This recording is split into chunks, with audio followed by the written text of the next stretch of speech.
What's up guys, Joe Parfanuke here and welcome to my YouTube channel. So today's video is going to go over the new way that you should be storefront stalking Amazon FBA sellers. The old way of clicking on someone's storefront and then going through their products one by one is not going to produce you big results anymore. You're going to be months behind if you are using that method. New way to storefront stalk involves using the Keepa product finder, and I'm going to go over the exact filters that I use when I am storefront stalking someone with the Keepa product finder, and I'm going to show you exactly how you can add that unique seller ID into the product finder. This will make your sourcing way more efficient and get you better results so you find more profitable products and make more money. As always, if you got value, please drop a like, comment, and subscribe. Thank you guys for watching. Let's get into it. Guys, welcome to the tutorial portion of the video. So I'm going to go over exactly how you can add storefronts into the Keepa product finder. We're going to use the unique seller ID that every single seller has, and I'll show you how you can add that. So right now we're going to start at this product. This is a Stanley Cup. You know, this is one of the big buzzwords in the OA space. This is a good place to start if you don't know where to start when you're thinking about reverse sourcing. We're not going to try to source this product. We're going to try to get the sellers on this product because we know that they are likely doing arbitrage. We can kind of see with this Keepa, you know, it got up to 89 sellers. This is definitely an arbitrageable product. So we're going to go into the seller tab here, see all buying options. So when you click that, this is because there's no buy box. This is a perfect example of a product that sells very well that doesn't have a buy box. And you know, that just because there's no buy box doesn't mean the product isn't selling, but this is a great example of that. The sales rank is still, you know, very low even without a buy box. But if there was one, we would have it also the type of see all offers after the buy box seller. But we're going to click on see all buying options. So we got a couple sellers here, and we're going to go through we're going to pick out a couple. So we're looking for sellers that have around at least 30 reviews, upwards of 50 to 200 are probably the best. We got a couple here that meet our criteria. We have this seller here. Let's get one more. You can do multiple stores at once, so I'll go through two. And the first thing that I do before I go through a storefront or before I add a seller ID into the product finder is I take a gloss. So this is the old way of storefront stalking where you just go through the entire storefront. Looks like a lot of Nike stuff. So I don't really sell much Nike anymore, but a lot of people love it. So could be definitely an arbitrageable store is what I'm trying to get at. So I do know that this can be found arbitrage. So we can take this seller ID because they have a bunch of Nike, Jockey I've seen for OA. These look like a lot of arbitrageable products. So we're going to pull this seller ID. It's where it says me equals. You pull that ID. And this other thing here is just the marketplace. So like this is the US marketplace ID. That's the only difference that is. So before we actually add filters, I am going to add the seller ID. You scroll to the bottom of the Keepa product finder, and if you don't know how to get to it, you go on your Keepa. So this is $20 a month, needed as an Amazon seller. It's probably your most vital software. You go to data and you go to product finder, and then you'll have it right there. And then make sure you don't make the mistake of using buy box seller. The reason is this is only going to pull if they have the buy box. It's only going to show you listings that they're on the buy box right now. So they're not on the buy box of this Stanley Cup.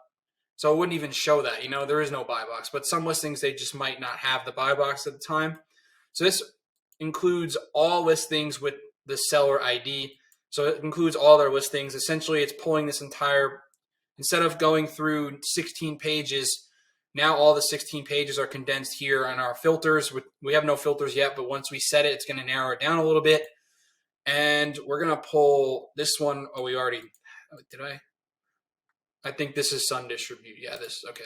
We got one more. So let's go through this one. They got Stanleys, Yetis, Nikes. This definitely looks arbitrageable.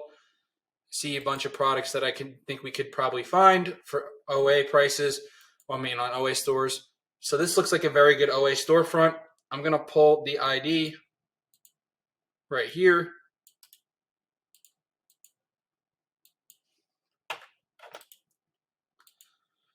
And now we have 390, but we want to narrow this down.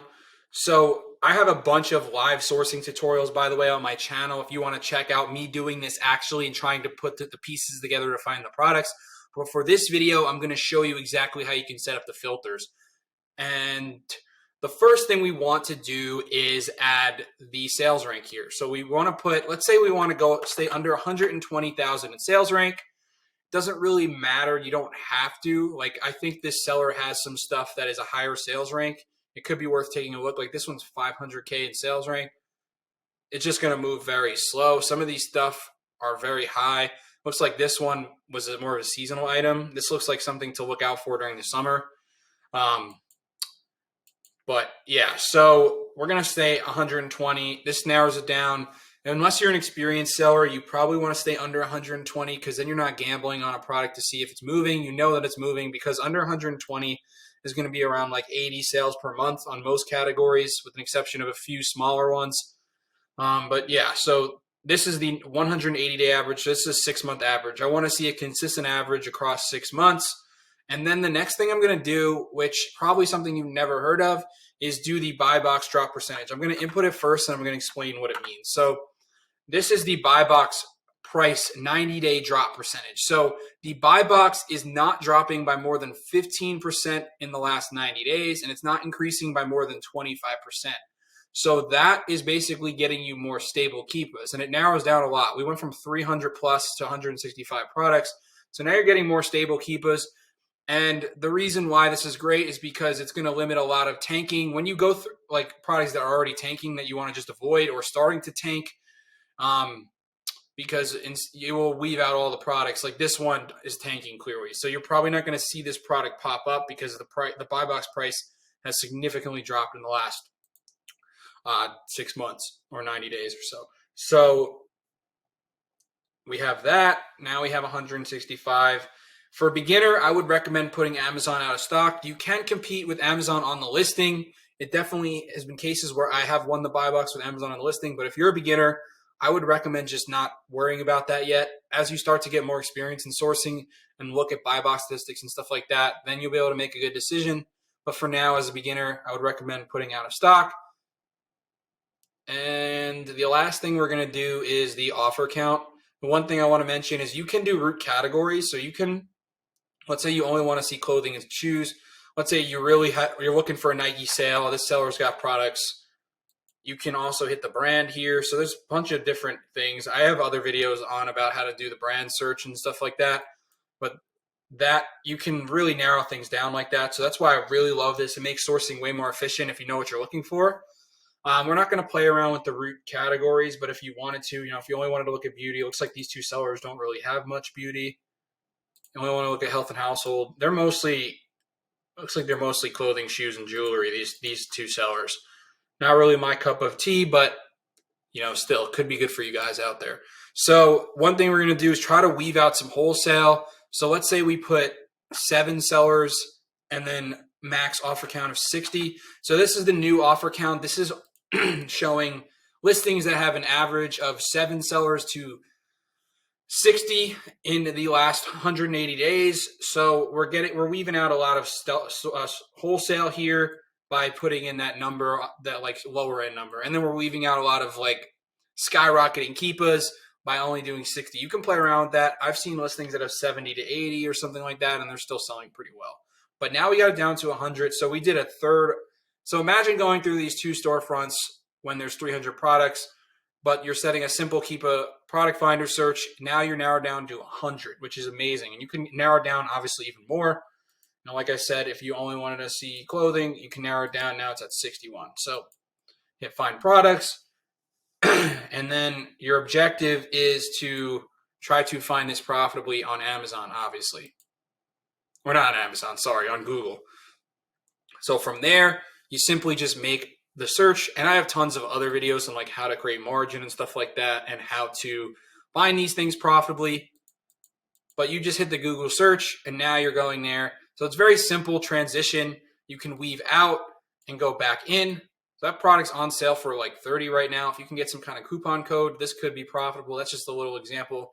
Then you simply hit the back button, and then you go back to the product, hit the back button again, and you go back to the product finder. So one thing you want to do is make sure if you are going to edit this and don't want it to reset, you hit advanced filter and then you go through like that and then it's back there. But if you hit back again, it's going to reset the entire search. And if you want to save this search, then you are going to click this and you can bookmark this. So I'm actually going to just bookmark this.